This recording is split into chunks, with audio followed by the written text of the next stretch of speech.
ನಮಸ್ಕಾರ. ರಿವ್ಯೂ ಚಾನಲ್ಗೆ ಸ್ವಾಗತ. ನಾನು ಸೌಖ್ಯ ಗಾಂವ್ಕರ್. ಟಿವಿಕೆಯ 21 ಶಾಸಕರು, ವಿಜಯ್ ಪಕ್ಷದ 21 ಶಾಸಕರು ಅನರ್ಹರಾಗ್ತಾರ. ಈಗ ಒಬ್ಬರ ಕೇಸು, ಒಂದೇ ಓಟಲ್ಲಿ ಗೆದ್ದಿರುವಂತಹ ಸೇತುಪತಿ ಕೇಸು ಸುಪ್ರೀಂ ಕೋರ್ಟ್ ತನಕ ಹೋಗಿದೆಯಲ್ವಾ, ಅದನ್ನು ಗಮನಿಸ್ತಾ ಇದ್ದೀನಿ. ಆದರೆ ಅದಕ್ಕಿಂತ ಶಾಕಿಂಗ್ ನ್ಯೂಸ್ ಬರ್ತಾ ಇದೆ ಈಗ 21 ಶಾಸಕರ ಬಗ್ಗೆ.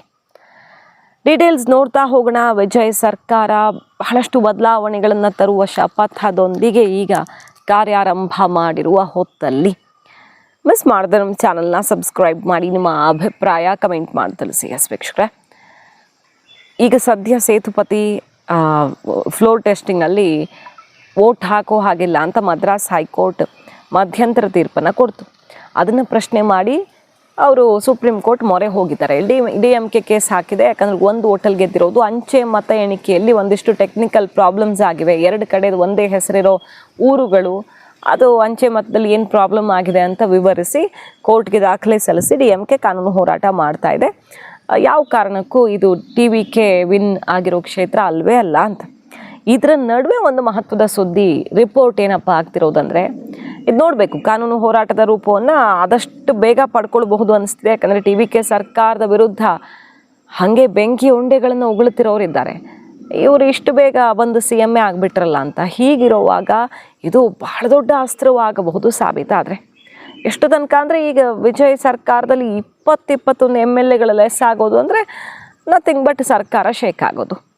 21 ಜನ ಶಾಸಕರು ತಮ್ಮ ವಿರುದ್ಧ ಇರೋ FIR ಮಾಹಿತಿಯನ್ನು ಮುಚ್ಚಿಟ್ಟಿದ್ದಾರಂತೆ.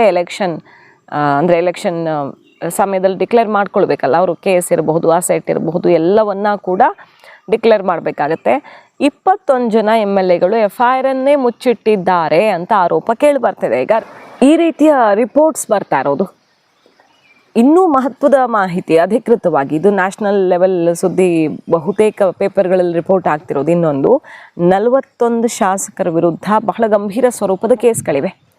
100 ತಮಿಳುನಾಡಿನ ಶಾಸಕರು ಗಂಭೀರ ಸ್ವರೂಪದ ಕೇಸು, ಕ್ರಿಮಿನಲ್ ಪ್ರಕರಣಗಳನ್ನು ಎದುರಿಸ್ತಿದ್ದಾರೆ. ಅದರಲ್ಲಿ ಹೈಯೆಸ್ಟೇ TVK ಅನ್ನೋದು ಪರಮಾಶ್ಚರ್ಯ.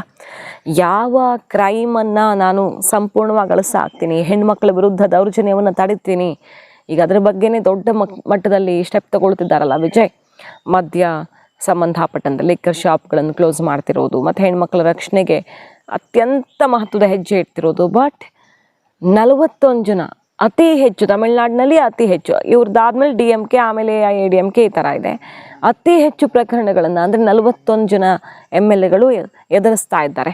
ಅದರಲ್ಲಿ ಕ್ರಿಮಿನಲ್ ಕೇಸ್ಗಳಿವೆಲ್ಲ, ಅದರಲ್ಲಿ 19 ಜನ MLAಗಳು ಅತ್ಯಂತ ಗಂಭೀರ ಸ್ವರೂಪದ ಕ್ರಿಮಿನಲ್ ಕೇಸು, ನಾನ್ ಬೇಲೇಬಲ್, 5 ವರ್ಷದ ತನಕ ಶಿಕ್ಷೆ ಆಗ್ಬೋದು ಸಾಬೀತಾದರೆ, ಅಂತಹ ಪ್ರಕರಣಗಳನ್ನು ಎದುರಿಸ್ತಿದ್ದಾರೆ ಅನ್ನೋದು ಆಘಾತಕಾರಿ. ವಿಜಯ್ ಇಂಥವ್ರಿಗೆ ಯಾಕೆ ಟಿಕೆಟ್ ಕೊಟ್ಟರು? ಹಾಗಾದರೆ ಇಷ್ಟು ದೊಡ್ಡ ಪರಿವರ್ತನೆ ಮಾಡೋದಕ್ಕೆ ಬಯಸ್ತಿರುವಂಥ ವಿಜಯ್, ಇಷ್ಟು ಗಂಭೀರ ಸ್ವರೂಪದ ಆರೋಪ ಹೊತ್ತಿರುವ ಕೇಸ್ಗಳನ್ನು ಎದುರಿಸ್ತಿರೋರಿಗೆ ಯಾಕೆ ಟಿಕೆಟ್ ಕೊಟ್ಟಿದ್ದಾರೆ, ಯಾಕೆ ಮಣೆ ಹಾಕಿದ್ದಾರೆ? ಗೆಲ್ಲೋದೊಂದೇ ಮುಖ್ಯ ಅನ್ನೋದಾದರೆ ಸಮಾಜ ಪರಿವರ್ತನೆಯ ಮಾತು ಸತ್ಯನ ಸುಳ್ಳ? ಇದೆಲ್ಲ ಪ್ರಶ್ನೆಗೆ ಇದು ಕಾರಣವಾಗ್ತಿದೆ.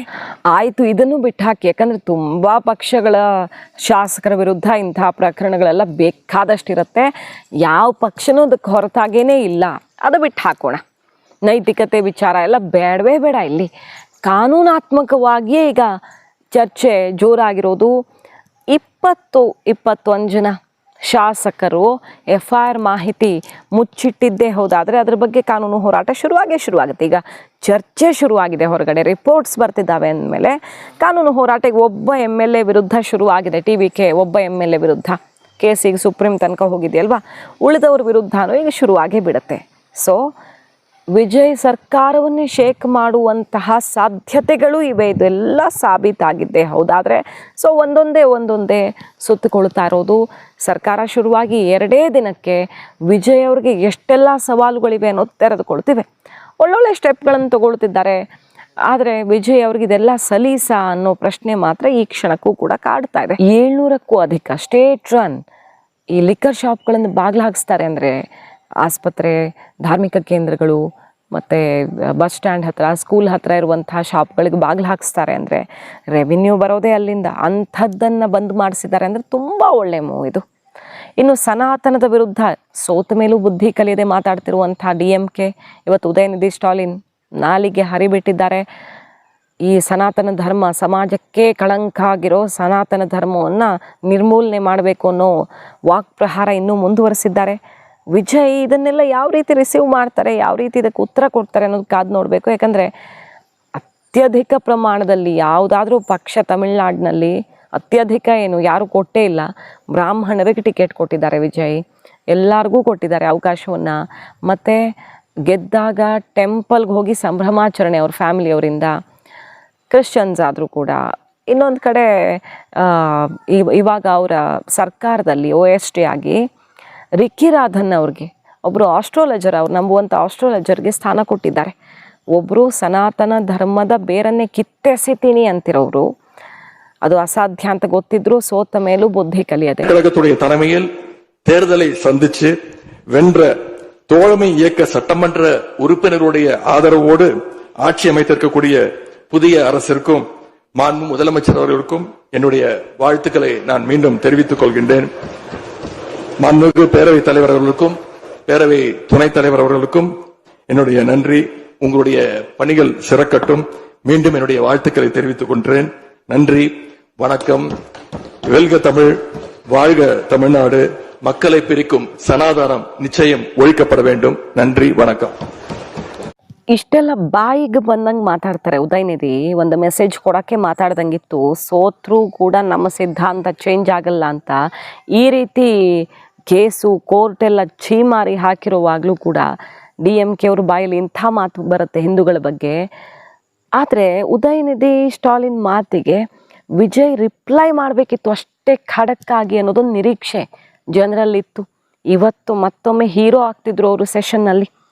ಆರಂಭದಲ್ಲೇ ಅಟ್ಲೀಸ್ಟ್ ಅವರಲ್ದಿದ್ರು ಅವ್ರ ಪಕ್ಷದ ಒಬ್ಬ ಶಾಸಕನಾದರೂ ಇದಕ್ಕೆ ಸರಿಯಾದ ಕೌಂಟರ್ ಕೊಡಬೇಕಿತ್ತು ಅನ್ನುವಂಥ ನಿರೀಕ್ಷೆ.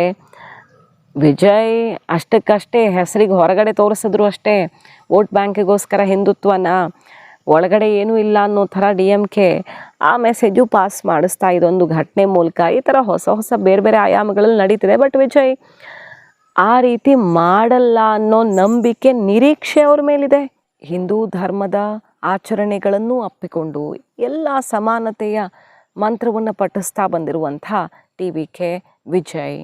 ಸೊ ಏನೇನು ಬದಲಾವಣೆಗಳನ್ನು ತರ್ತಾರೆ ವಿಜಯ್ ಅನ್ನುವಂಥ ಕುತೂಹಲ ಇರುವಾಗಲೇ ಬಹಳಷ್ಟು ಡೆವಲಪ್ಮೆಂಟ್ಸ್ ಆಗ್ತಿರೋದು. AIADMK ಒಡ್ಕೊಂಡು 32 ಶಾಸಕರು TVK ಜೊತೆ ಮರ್ಜ್ ಆಗ್ತಾರಾ, ಆ ಮೂಲಕ ಬಲ ಬರುತ್ತಾ ಅನ್ನೋ ಸುದ್ದಿ ಬೆನ್ನಲ್ಲೇ ಈ ಕಡೆ ಇರೋರನ್ನು ದೊಡ್ಡ ಸಂಖ್ಯೆಯಲ್ಲಿ ಕಳ್ಕೊಳ್ಳುವ ಆತಂಕವೂ ವಿಜಯ್ ಅವ್ರಿಗಿದೆ. ಅಂತಹ ಸಾಧ್ಯತೆಗಳೂ ಇವೆ ಡಿಸ್ಕ್ವಾಲಿಫಿಕೇಷನ್ ಕಾರಣದಿಂದಾಗಿ ಅನ್ನೋ ಸುದ್ದಿಯೂ ಸಿಡಿತಾ ಇದೆ. ನೋಡೋಣ. ಒಟ್ಟಿನಲ್ಲಿ ತಮಿಳ್ನಾಡು ರಾಜಕಾರಣ ಎಲ್ಲ ಕ್ಲೈಮ್ಯಾಕ್ಸು ಒಂದು ಹಂತಕ್ಕೆ ಬಂತು ಅಂತ ಅಂದುಕೊಳ್ಳೋ ಹಾಗೆ ಇಲ್ಲ.